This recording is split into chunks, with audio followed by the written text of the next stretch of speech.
শ্রীমদ্ ভগবদ্গীতা যথাযথ দ্বিতীয় অধ্যায় সাংখ্যযোগ শ্লোক নাম্বার 40। নেহা ভিক্রমণা সহস্তি প্রত্যাবায় ন বিদ্যতে স্বল্পমবশ্য ধর্মস্য ত্রায়াতে মহতে ভয়ত।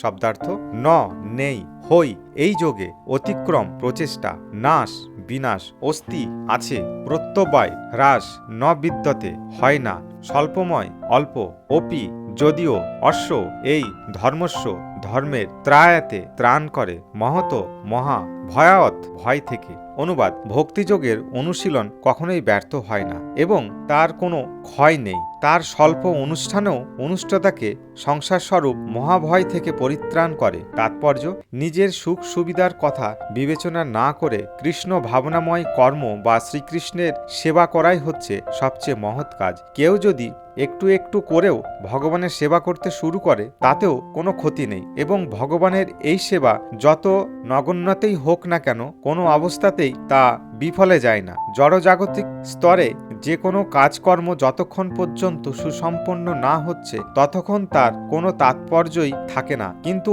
অপ্রাকৃত কর্ম বা ভগবত সেবা সম্পূর্ণ না হলেও বিফলে যায় না, তার সুফল চিরস্থায়ী হয়ে থাকে। ভগবানের সেবা একেবারে যে শুরু করেছেন তার আর বিপদগামী হওয়ার কোনো সম্ভাবনা থাকে না।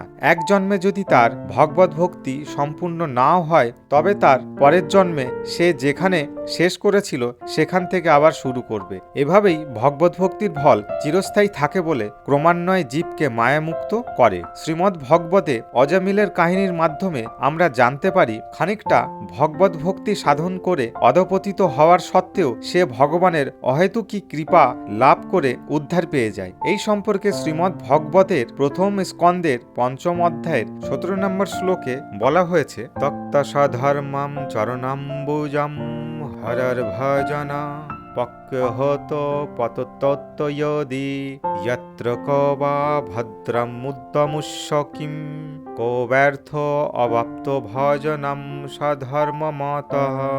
যদি কেউ তার স্বীয় কর্তব্যকর্ম ত্যাগ করে ভগবানের শ্রীচরণাম্বুজে সেবা করে এবং সেই ভগবত সেবা সম্পূর্ণ না করে অধপতিত হয় তাতে ক্ষতি কি? আর যদি কেউ জড়জাগতিক সমস্ত কর্তব্যকর্ম সুসম্পন্ন করে তাতে তার কি লাভ? কিংবা যেমন খ্রিস্টধর্মীরা বলে থাকেন, কোনো মানুষ সমগ্র পৃথিবী লাভ করেও যদি তার শাশ্বত আত্মাকেই হারিয়ে ফেলে তবে তার কি লাভ? জড়দেহের বিনাশের সঙ্গে সঙ্গে সব রকম জড়জাগতিক প্রচেষ্টা এবং সেই সমস্ত প্রচেষ্টা লব্ধ ফল সবকিছুরই বিনাশ ঘটে, কিন্তু ভগবানের সেবায় মানুষ যে সব কাজকর্ম করে তার ফলে সে আবার আরো ভালোভাবে ভগবানের সেবা করবার সুযোগ পায়। এমনকি দেহের বিনাশ হলেও ভগবানের সেবা কার্য সম্পূর্ণ না করে যদি কেউ দেহত্যাগ করে তবে পরজন্মে সে আবার মনুষ্য জন্ম লাভ করে, সৎ ব্রাহ্মণ অথবা প্রতিপত্তিশালী সম্ভ্রান্ত পরিবারে জন্ম লাভ করে। সে আবার তার অসম্পূর্ণ ভগবত ভক্তিকে